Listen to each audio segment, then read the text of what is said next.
السلام عليكم ورحمة الله وبركاته. ازيكم يا حبايب قلبي، عاملين ايه؟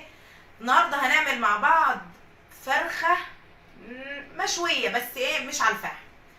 الفرخة اللي هنعملها مع بعض النهارده تحفة تحفة تحفة. احنا هنعملها يا ني في ني، كل حاجة ني في ني، ملناش دعوة بالبوتاجاز خالص. احنا هنجهزها بره وندخلها الفرن. بصراحة تحفة تحفة تحفة. يلا نشوف مع بعض هنعملها ازاي. معايا اهو يا حبايبي الفرخة، فرخة متوسطة اهي، ومعايا بطاطسايه كبيرة، طماطميتين، معايا جزرايه كبيرة، بطاطسايه كبيرة مقطعاها طرنشات، قرن فلفل احمر، قرن فلفل اخضر، اي فلفل متوفر عندك.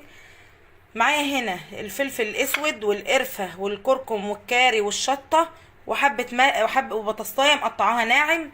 معايا زبدايه، فصين توم، معايا معلقه صلصه، معايا الزيت، المستردة والملح بتاعي. هنشوف مع بعض هنعمل ايه والاستعدادات بتاعت الفرخة هنعملها ازاي. فرخة سريعة مشوية بس تحفة تحفة تحفة. يلا نشوف مع بعض كده يا حبايبي اهو. هنشوف هنعمل ايه مع بعض. اول حاجة هنعملها، هنجيب الفرخة بتاعتي ونتبلها. ازاي بقى هنتبلها ازاي؟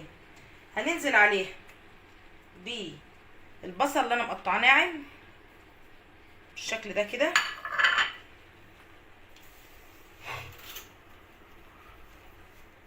والثوم، معلقه ثوم اهو،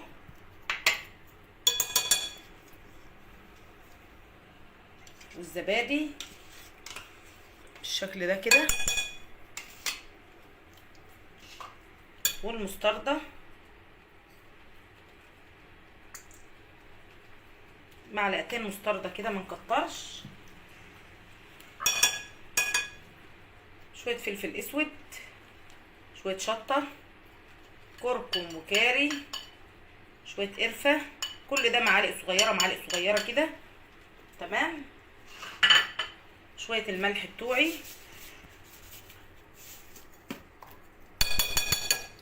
اتبل الفراخ بتاعتي بالشكل ده كده في الحاجه دي، في التتبيله دي كده.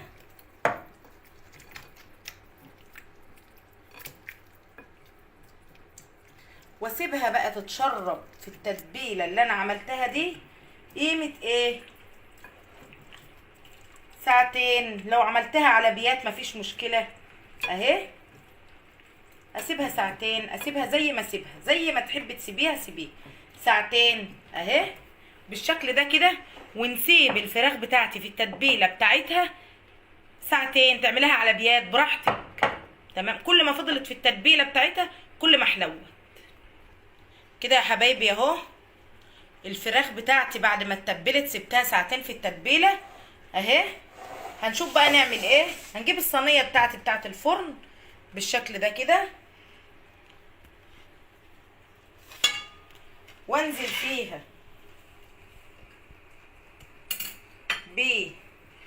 بالبطاطس بتاعتي والفلفل والجزر، كل الحاجه بتاعتي اللي انا مقطعاها دي انزل فيها بالشكل ده كده واقلبها كده. شويه ملح، معلقه توم،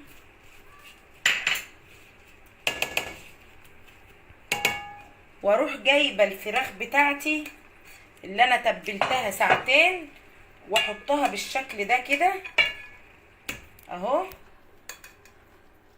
بعد ما قعدت في التتبيله، لو عايزه تعمليها على بيات اعمليها اهي.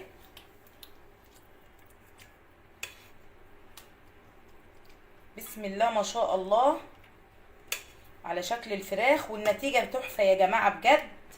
حاولوا ان انتوا تجربوها هتعجبكم جدا اهو. طبعا انا حاطه لها كل التوابل بتاعتها، كل حاجتها في التتبيله، ورشيت شويه ملح بس في الحشوه بتاعتها اللي احنا حطيناها، وانزل عليها بشويه زيت صغيرين بالشكل ده كده،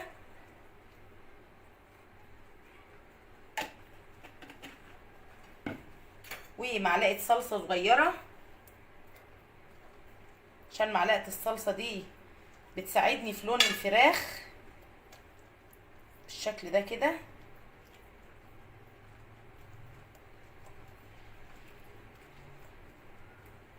وازقها في الفرن، اغطيها بورق فويل وادخلها الفرن. واما تطلع من الفرن هنشوف النتيجة بتاعتنا هتكون ايه. يا حبايبي صينية الفراخ اهي بعد ما طلعت من الفرن بالشكل ده اهو، شايفين؟ بصراحة حاجة فوق الخيال اهي، تحفة تحفة تحفة. اجمل من كده ما نلاقيش. شايفين صينية البطاطس بتاعتي طالعة مشوية، كأن الفراخ كأن انا شويها على الفحم بالظبط. شايفين عاملة ازاي؟ واللون الذهبي الجميل اهو. والريحة بقى انا ما اقولكوش عليها عاملة ازاي اهي. طبعا انا مش هغرفها، هنقدمها زي ما هي كده. صينية البطاطس بتاعتي بالفراخ اللي هي ايه، فراخ مشوية بدون فحم اهو، ني في ني، جميلة جدا جدا جدا تحفة. ما ننساش بقى اللايك والاشتراك معايا في القناة وتفعيل الجرس. والسلام عليكم ورحمة الله وبركاته، واشوفكم في فيديو جديد.